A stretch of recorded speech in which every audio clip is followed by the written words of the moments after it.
Okay, I gotta admit, I've been going out of my way to not really pay attention to the Ashley St. Clair thing.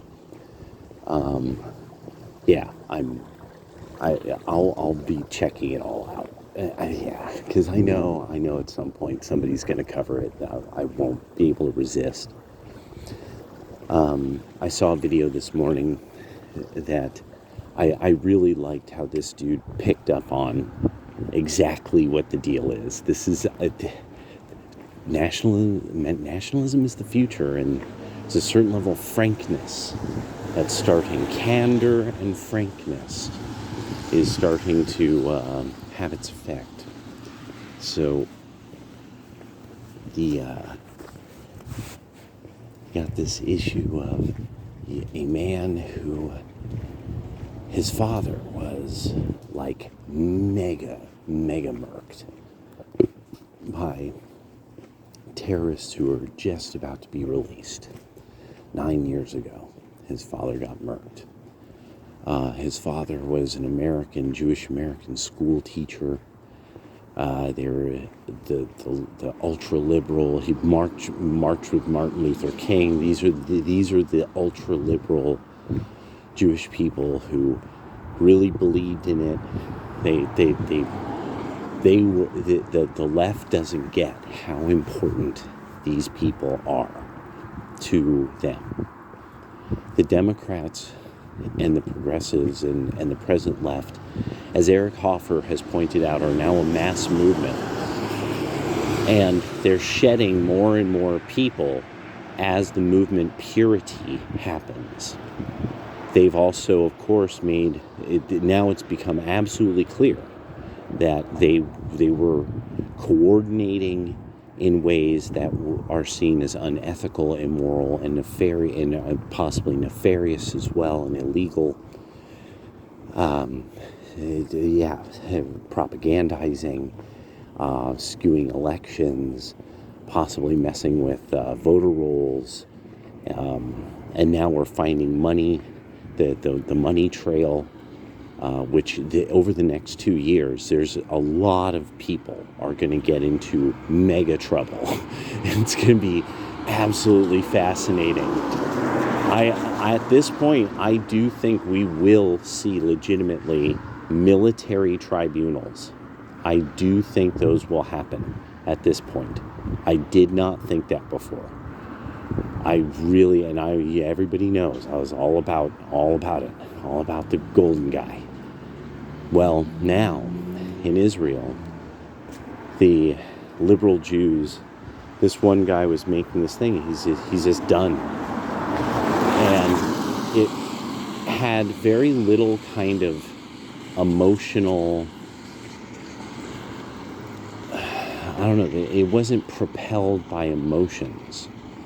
It was really this thing that I had said this was going to happen in Europe, but I think the other call I think if there's going to be anything like the big fat race war, it's going to be Europe. I think it's going to be a place like Poland or Sweden, not France. I think, that's where I think it's something's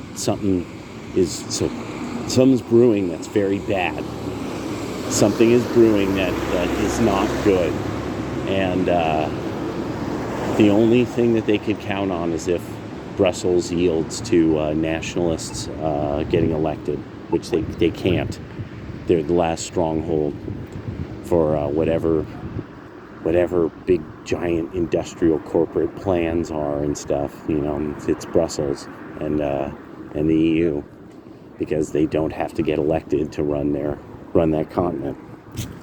So this man was he's the kind of guys I grew up with, that just good, not moderate. They were absolutely liberal, dual citizenship, the whole deal, and they were down. And I owe my life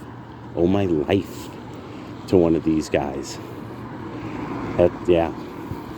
Owe my life to him. And he's like, they gotta go. And what he described, just that he was still a liberal. after what they did to his father, and then he went through all the what was normal violence to him. And then he's finally like, now we can't do anything. We can't walk outside. We can't go to cafes. You plan strategically to see your relatives. He's like, this can't go on, and they've got to go. So physical removal has now been made by the left a necessity across the world. Amazing. Amazing. I'm like sitting back like, this is just a kind of a joke phrase from chat. I mean, there's a part of me that I know somebody's going to get in the comments and be like, bro, you called this like 5 years ago, something like that. But I'm in awe. I'm like, I'm old, man. I'm getting old. I'm like, what the hell is happening? Oh my gosh, it's like I have, a free dinner. A free dinner and a 6-pack of Seagrams, or I don't know. This is the first word that came in my mind.